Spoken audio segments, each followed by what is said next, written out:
Maybe a piece of the puzzle was missing there at the end. They tried to make it work with Nature's Prophet. Seemed like it was working well. They had a nice siege movement down the mid lane, and then they started getting caught out. A trend I tend to notice from Fnatic, their supports being a bit out of position, and the other teams being able to take advantage of those weaknesses and moving in. But it got scary there for LGD. They also got caught out. They like their matchup against Secret. Sometimes one pickoff leads to another, and they get their own domino effect. Chain feed. Sylar to fall, Fnatic almost did it. Almost. That blink when he didn't have Aegis was crazy. Yeah. They were all five smoke. He's like, I don't have vision. I'm just going to do it. And then he gets hexed twice and dies. I also thought the Lotus Orb came out way too late because AM is a really slot challenge, and if he really wants another item, he's going to buy a Moon Shard, so you want items that buff him up without actually having gold net worth on him. So, like, you want Vlad's, like, AC on other people if possible, Lotus Orbs, Solar Crest, Glimmer Cape, like, all these sort of things, so he can actually be, like, 8 or 9 slotted, and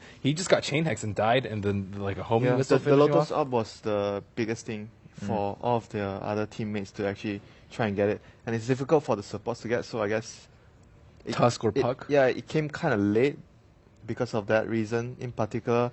But I still feel he could have maybe gotten a BKB earlier. He still got a BKB. Like, he kept the Battle Fury at the base and he swapped it out for a BKB. I think a BKB was definitely a very important item to have if your teammates can't actually get a Lotus Orb in time to actually help you out. Because he was dying to chain disables, like Hex. Yeah. As Ben mentioned, of course, in that one. I mean, yeah, blinking in was a pretty risky move to begin with, but then he was just locked down for the whole entire duration. We have a couple of highlights starting from the early game in this game, and as you were mentioning, Dakota, I mean, it did go pretty back and forth. We did have Fnatic getting the lead they wanted. Eventually, LGD pushes back, and then that fight led to Fnatic having some hope. LGD closes it out, but let's jump to the highlights here. The first one, in the early game, a bit of a bloody fight, if I remember correctly, in favor of LGD, or in favor of Fnatic, rather. But as we wait to pull that up, Fnatic now out of top 4. But they've seen Sparks right on day one. They were actually the talk of the day. There was like, all right, they took a game off of Secret. Is the Secret being weaker, Fnatic being stronger?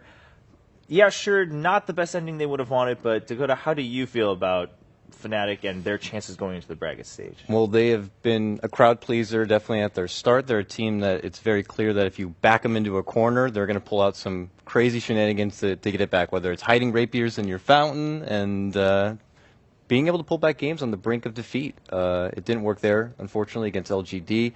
Definitely a lot of spice to them, and you know, now that they're going to have to battle it out in the gauntlet of best of ones, maybe one of those comeback clutches could be enough to take down a team that would be surprising. Yeah, that's true. Again, as we take a look at some of the defining moments of Game 2 here, Ben, I mean, going into best of one, do you think in some ways that could favor Fnatic if they just decide to go all out in the loser bracket here? Or the lower bracket, rather? I feel like with the amount of games that are played in the group stage, I don't think that Fnatic, it will come as a surprise to teams that face Fnatic that they will all in the early game. And I think as long as they remove some key picks such as Undying from Fnatic, I think it won't be terribly difficult for them. Fnatic did not secure themselves the top 4, but on the positive side, Complexity is now guaranteed top 4. This is a team that no one really thought was going to be in the top 4, like top 6, like maybe. Yeah, that's true. Now Group A is set in terms of who's in the top 4, with LGD leading. This game I thought Fnatic had like in full control though. They had like a pretty good net worth lead, like almost all the towers are down. They subsequently take down Roshan, and again Fnatic showing that they are very capable of dominating the lanes, just not dominating past, I would say, a little past 30 or first couple of Roshans. They really have a hard time of keeping and retaining map control. Yeah, but something that we've seen throughout the week, Winter, is that with that anti-mage, it's like teams either just choose to say, okay, we just have to end the game early, just let anti-mage go, and if it goes past a certain minute mark, we're just going to lose, or they try and they fail. Here, was it just an issue of the draft, or was Fnatic just focused too much on their own win condition and not really concerned about when LGD could turn it around? I think the draft this game is much better than the first game, that's for sure. And the issue that let them down, I feel, was what Dakota mentioned before. A lot of pickoffs before they were trying to push, delaying the push and giving the key pickoffs means that the Roshan was open to LGD's anti-mage to actually claim. That was like, I think, the biggest loss. If you're doing a push strat, you don't want the enemy to get the ages. You are going to want the ages for yourself, so you're going to be confident when you're pushing up high ground. I think the whole early game was good from them. The lanes went really well. Anti-mage was pressured and everything. Storm sort of had a good start as well. It was just the finishing move, they needed that ages for the high ground push, and the pickoffs gave away the ages to the AM. And I thought they could have ended the game, though, if everything was going well for them. Right. Speaking of... did you want to... I was going to say it's unfortunate because there were a couple opportunities that were given to them because of misplays, which I think we might be able to see here, but the opportunities came to them. They just needed to sharpen their play in that game. I felt they could have definitely won that game based on how they started. Yeah. And speaking of ages and misplays, we do have that moment that Ben was bringing up earlier with the anti-mage just kind of blinking in. He just blinks right into the middle and gets instantly sheeped and then sheeped again. I don't exactly remember what happened, but there was no grade that came out. Yeah, Orchid, yeah. And then this is where you definitely want your Lotus Orb. It disables the sheep. It will prevent the second sheep from doing devastating amounts of damage because the target himself will be sheeped. And anti-mage actually doesn't have buyback for the first maybe 45 seconds of his death, and he eventually buys back and they repel the push. But let's say that fight happens like 30 seconds earlier, that could have just been a game-ending blink. Yeah, so at the end of the day, though, LGD secures it. As you can see on your screens, ladies and gentlemen, with the standings for Group A, LGD does lead with 17 points. They are now locked in for that first place as Secret got taken down in Game 1 against Phoenix, and Fnatic now not able to have a chance to go into the top 4. And Complexity still battling it out with C9, it looks like. I mean, they still have a fight for that third-place seed. But at that point, we discussed this earlier, it's not going to matter too much because you don't have a choice. You kind of just leave it up to fate to decide who chooses you.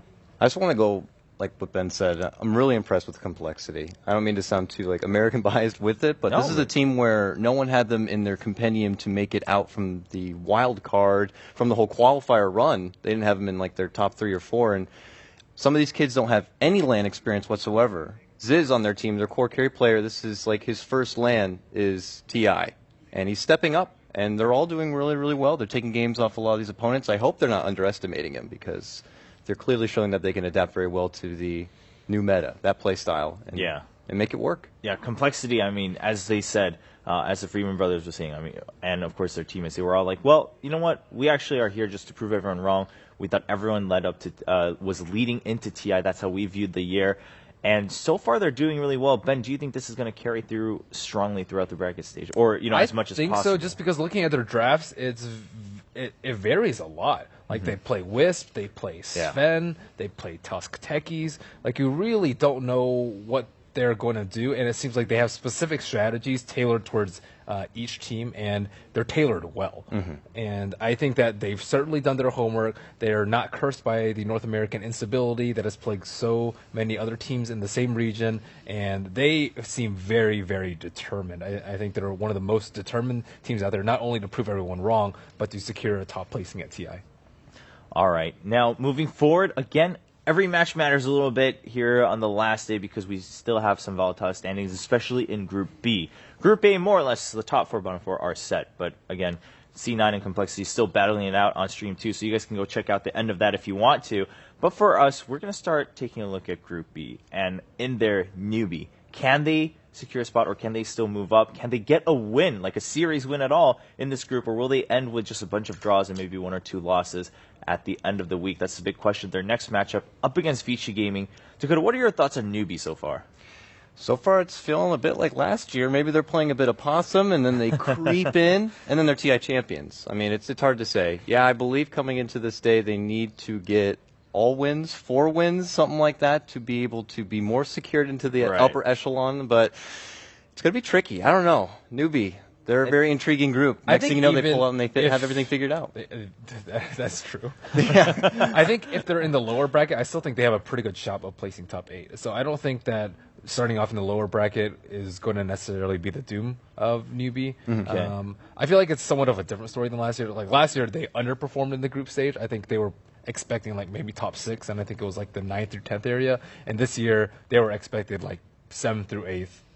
by the majority of people, and then now they're kind of in that 4 to 6 slot, I guess. It's just pretty good. People weren't even sure if they should have an invite. It was just like they were like, "What newbie's going to come?" I certainly think they proved all those people wrong. But yeah, they deserve to be here. They have been doing very well versus VP, and it's not like they 2-0 all the weak teams and then they 0-2 versus all the strong teams. They draw. They're even on tier with most of the top tier teams. One of my first casts was them drawing even against EG. That caught a lot of us off guard. They looked really sharp in that game. It felt like they were kind of going back to their old ways. They led in with the Razor, and they were kind of being a bit deathball-y.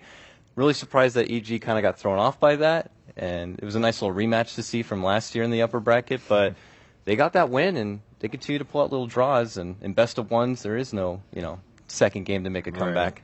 Yeah, that's very true. And we have a couple highlights here just to take a look at Newbie's latest games. I believe this one coming up from Newbie versus Empire. But as we talk about that, Newbie, they will be going up against Vici Gaming. So Winter, Vici Gaming on the other side, also maybe a little bit surprising in their results. Some people expected them to be a lot more dominant.